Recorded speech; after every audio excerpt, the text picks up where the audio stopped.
अस्सलाम वालेकुम and welcome back. सो ये हमारा लेक्चर 19 है और लास्ट लेक्चर में हमने देखा कि हम अपना हाई फिडेलिटी जो प्रोटोटाइप था वो कैसे हमने बनाया, वो कैसे हमने स्क्रीन्स को एक दूसरे से लिंक किया और एक वर्किंग प्रोटोटाइप की शक्ल दी हमने उसे। अब डिज़ाइन वाला जो पार्ट है वो तो आपने ऑलमोस्ट ख़त्म कर दिया है, बट इसके बाद से बात ये आती है, क्वेश्चन ये आता है कि मान लीजिए हमने सारी चीज़ें कर भी ली और हमने एक कोई पोर्टफोलियो के लिए एक ऐप डिज़ाइन कर लिया या वेबसाइट डिज़ाइन कर ली, तो सारी चीज़ें तो हो जाएंगी, प्रोटोटाइप भी बन जाएगा, बट बात आती है कि जब पोर्टफोलियो में हमें उसे प्रेजेंट करना है तो वो हम कैसे करने वाले हैं।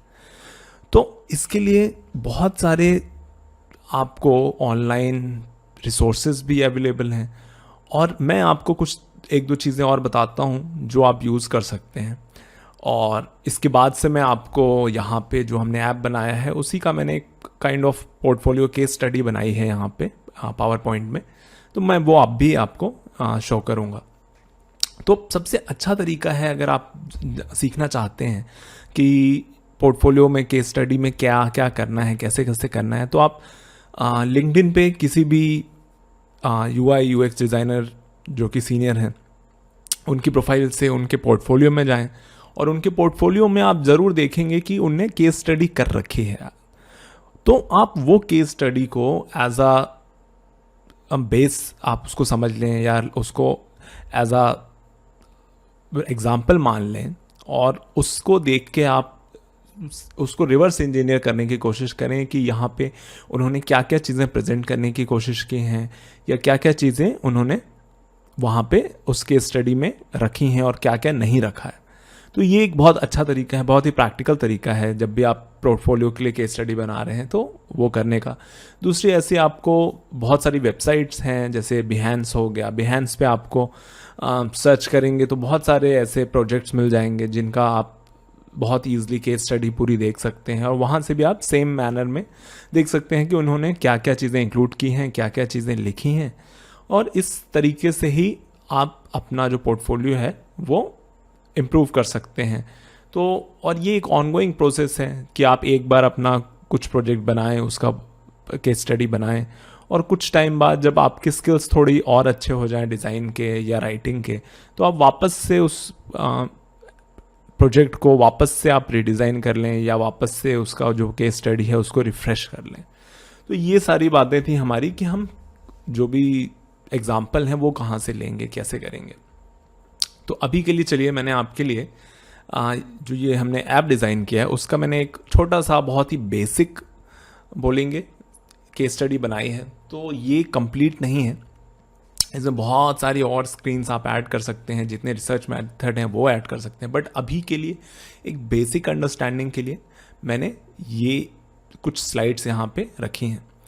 तो सबसे पहले हम क्या करेंगे, सबसे पहले हम करेंगे ये कि हमारा एक इंट्रोडक्टरी बैनर रहना चाहिए कि आपने क्या है, किस चीज़ के बारे में है ये चीज़ और किसने बनाया है। तो ये तो हमारी फर्स्ट स्क्रीन में आप दिखा देंगे। फिर आती है बात कि प्रोजेक्ट ओवरव्यू की, तो हमें एक ब्रॉड ओवरव्यू देना पड़ेगा कि ये हम बात किस चीज़ के बारे में कर रहे हैं और वो बाकी कुछ इन्फॉर्मेशन। तो यहाँ पे जो हम प्रोडक्ट के बारे में बात कर रहे हैं उसका थोड़ा इंट्रो मैंने यहाँ दिया है कि हम क्या है, किस चीज़ के बारे में बात कर रहे हैं, और प्रोजेक्ट ड्यूरेशन मैंने दे दी है कि ये प्रोजेक्ट कब से कब तक मैंने बनाया है। और यहाँ पे एक मैंने काइंड ऑफ टीज़र यहाँ पे इमेज डाल दी है कि हमारा जो फाइनल प्रोडक्ट है वो क्या होने वाला है। उसके बाद से आती है बात, सबसे इम्पॉर्टेंट चीज़ जो है केस स्टडी की, जब भी कोई मैनेजर या जब भी कोई हायरिंग मैनेजर या ऐसे कोई भी बंदा अगर किसी का पोर्टफोलियो देखता है यूएक्स का, तो एक मेन चीज़ ये है कि वो ये नहीं देखना चाहता है कि आपने कितना अच्छा डिज़ाइन बनाया है या कितना ही खूबसूरत चीज़ें वहाँ पे डिज़ाइन की हैं। वो ये चीज़ ऑफ कोर्स देखेगा, बट ये सेकेंडरी चीज़ है। तो जो प्राइमरी चीज़ है वो हमेशा ये रहने वाली है कि आपने कितने अच्छे से यूज़र की प्रॉब्लम है उसको समझा है और आपने किस तरीके से उस प्रॉब्लम को सॉल्व किया है। तो यूएक्स बेसिकली पहले भी बताया मैंने, एक प्रॉब्लम सॉल्विंग क्राफ्ट है। तो यहाँ पे डिज़ाइन तो ठीक है, अगर आपको डिज़ाइन बनता है तो ये बहुत ही अच्छी बात है, बहुत ही अच्छा स्किल एडिशन है, बट यहाँ जो मेन कोर चीज़ है वो ये है कि हमारी एक प्रॉब्लम है और हम उसको डिज़ाइन से कैसे सॉल्व कर रहे हैं। तो ये सिंपल सी चीज़ है।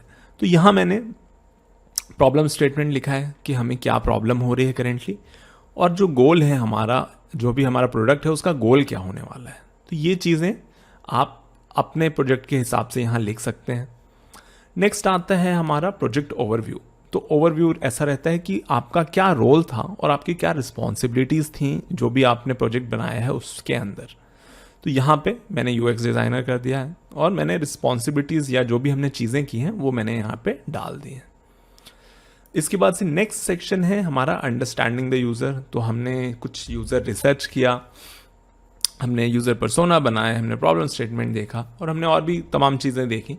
तो वो हम एक अलग सेक्शन में डालेंगे। तो सबसे पहले तो हम यूज़र रिसर्च की समरी करते हैं कि हमारा यूज़र क्या है और उसको क्या प्रॉब्लम हो रही है, और रिसर्च का जो मेन हमारी फाइंडिंग्स थी वो हमने यहाँ पे समराइज़ करनी है। इसके बाद से अगर आप देखें तो यहाँ मैंने यूज़र के 3 मेन जो पेन पॉइंट मैंने फाइंड किए थे वो यहाँ मैंने लिखे हुए हैं कि यूज़र को क्या क्या प्रॉब्लम आ रही थी और हम किस किस पेन पॉइंट को यहाँ पे अपने ऐप से एड्रेस करने वाले हैं। तो ये हो गया नेक्स्ट स्लाइड। इसके बाद से हमें पर्सोना अपना शोकेस करना है कि जो हमने यूज़र पर्सोना बनाया था हम उसको यहाँ पे शोकेस करेंगे ताकि हम एक अच्छा खासा अपना रिसर्च दिखा सकें कि हाँ हमने रिसर्च किया था, हमने उसके रिसर्च के बेसिस पे पर्सोनाज बनाए और बाकी चीज़ें की। तो ये एक स्लाइड हो गई। और आप चाहें तो इसके बाद से यूज़र पर्सोना के साथ साथ और भी बहुत सारी चीज़ें रहती हैं, जैसे प्रॉब्लम स्टेटमेंट रहता है, एम्पैथी मैप रहता है। ये सारी चीज़ें मैंने आपको बोला था कि आप सेल्फ स्टडी करें।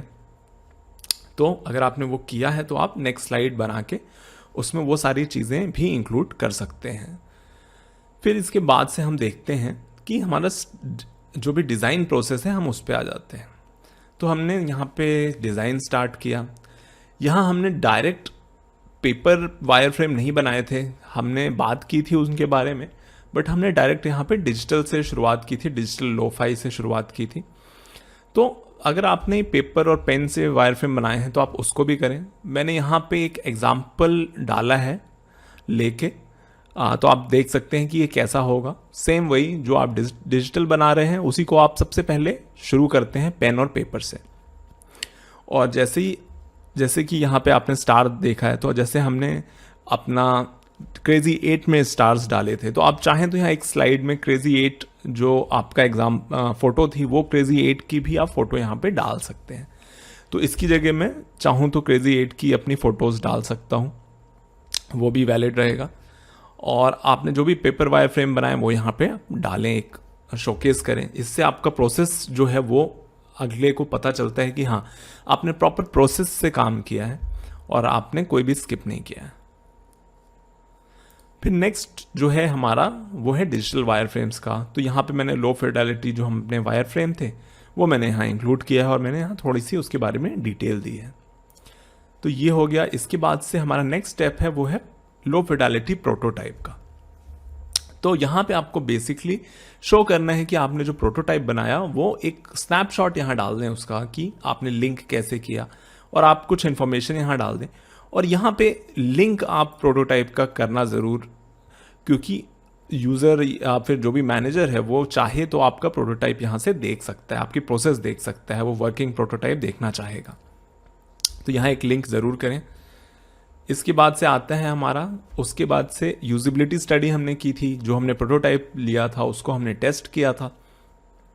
तो हम कुछ इन्फॉर्मेशन यहाँ पे उसकी डाल रहे हैं, स्टडी का टाइप क्या था, लोकेशन क्या थी, पार्टिसिपेंट कितने थे, और एक जो यूज़र का हमने टेस्टिंग की थी उसकी लेंथ कितनी थी। तो ये चीज़ें हमने यहाँ पे बता दी। और फिर उसके बाद से यूजिबिलिटी स्टडी जो हमने की थी, यूज़र टेस्टिंग जो हमने की थी, उसकी फाइंडिंग्स क्या क्या हमें मिली कि, और जिसके बेसिस पे हमने डिज़ाइन में वापस से चेंजेस किए हाई फिडेलिटी के पहले। तो यहाँ पे वो सारी चीज़ें आप शोकेस करें, जो भी आपके मेन 2 से 3 पॉइंट हैं जो कि पेन पॉइंट्स निकल के आए थे, वो यहाँ पे आप शोकेस करना मत भूलें। नेक्स्ट हम चलते हैं द डिज़ाइन। तो यहाँ पे हम डिज़ाइन के बारे में बात करेंगे। तो अभी तक हमने रिसर्च के बारे में बात की, प्रोसेस जो हमने फॉलो की यूएक्स उसके बारे में बात की। अब हम फाइनल डिज़ाइन पे बात करेंगे जो भी हमने बनाया है। पहली चीज़ आती है हमारा मॉकअप, जो हाई फिडेलिटी है हमारा, वो मैंने यहाँ पे शोकेस कर दिया है और मैंने उसके बारे में कुछ इन्फॉर्मेशन यहाँ पे दे दी है। फिर उसके बाद से सेम वे जैसे हमने लो फिडेलिटी के साथ किया, यहाँ पे हम हाई फिडेलिटी प्रोटोटाइप का एक स्नैपशॉट डालेंगे और साथ ही में इंफॉर्मेशन के साथ कुछ यहाँ पे लिंक ज़रूर करेंगे अपने हाई फिडेलिटी प्रोटोटाइप के लिए। तो ये बहुत ज़रूरी है यहाँ, क्योंकि अगर और कुछ नहीं भी कोई देखना चाहेगा तो वो कई लोग यहाँ पे हाई फिडेलिटी प्रोटोटाइप आपका ज़रूर देखना चाहेंगे, जो कि आपका फिनिश्ड प्रोडक्ट कहलाता है। तो वो बहुत ज़रूरी है, ये लिंक आप ज़रूर डालें। उसके बाद से आता है हमारा नेक्स्ट, हम समराइज़ करेंगे कि हम आगे के क्या स्टेप्स हैं और क्या की टेक अवेज थे इस प्रोजेक्ट से। तो इम्पैक्ट और व्हाट आई लर्न यहाँ पे मैंने 2 डाला है। इम्पैक्ट में मतलब कि ये बात है कि हमारा जो प्रोजेक्ट था उसने कितना इम्पैक्ट किया यूज़र पे और क्या क्या पेन पॉइंट उसने यूज़र के ईज आउट किए या नहीं किए। तो ये इम्पैक्ट है। और यहाँ पे आपने क्या सीखा इस प्रोजेक्ट से, ये पूरे प्रोसेस से आपने क्या सीखा। तो आपकी जो लर्निंग है इसकी, वो यहाँ पे आप समराइज़ करें। और इसके बाद से आता है नेक्स्ट स्टेप, आप क्या लेने वाले हैं। तो नेक्स्ट स्टेप आपका ये हो सकता है कि आपने जो फाइनल डिज़ाइन बनाया है आप उसकी फर्दर टेस्टिंग करेंगे और उस टेस्टिंग से और भी रिजल्ट लेंगे और उससे फिर से उसको रिफाइन करेंगे।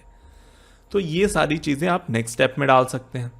और जो लास्ट स्लाइड होगी, वो लास्ट स्लाइड आप ऐसी रखें जिसमें आपके जो आप थैंक यू बोलें पहले तो यूज़र को उसके टाइम के लिए, मैनेजर को उसके टाइम के लिए, और उसके बाद से आप अपना ईमेल और जितने भी कॉन्टैक्ट डिटेल्स है वो यहाँ लिस्ट आउट कर दें। ईमेल हो गया, वेबसाइट हो गया, चाहे तो आप नंबर भी दे सकते हैं।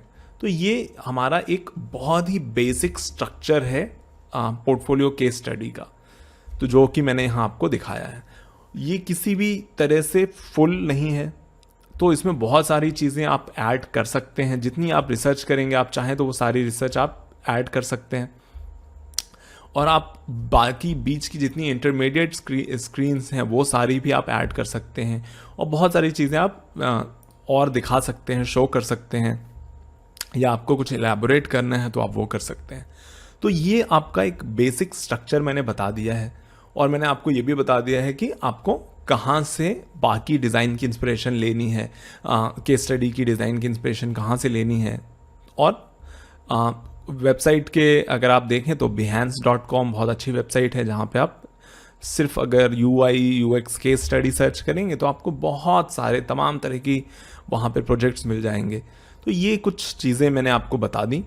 और इसी के साथ साथ हम कोर्स के एंड में पहुँच रहे हैं। इसके बाद से आई गेस मैं लास्ट वीडियो एक और करूँगा और वो हमारा इस सीरीज़ का एंड हो जाएगा।